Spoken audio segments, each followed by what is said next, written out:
ఎక్కడా కూడా శాస్త్రం మనిషిని బలవంతంగా ఈడ్చుకొచ్చి నువ్వు ఇది చేయాలి అని చెప్పదు శాస్త్రం.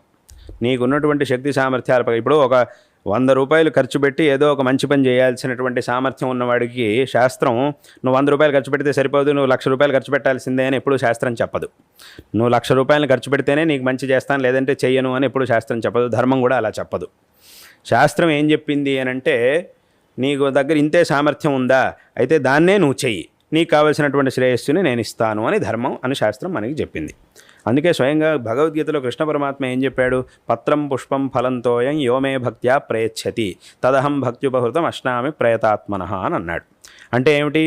నువ్వేదో నాకు లక్షలు కోట్లు కిలోలు బంగారాలన్నీ సమర్పించాల్సిన అవసరం లేదు. అంటే ఆ సామర్థ్యం ఉంటే నీ ఇష్టం, సమర్పించు, పర్వాలేదు. కానీ ఆ సామర్థ్యం కనుక నీకు లేదు అని అంటే, ఆ సామర్థ్యం ఉన్న వ్యక్తిని చూసి అయ్యో ఆయన ఎంత చేస్తున్నాడే నేను అంత చేయలేకపోతున్నానే అని నువ్వు అస్సలు అనుకోవాల్సిన అవసరం లేదు.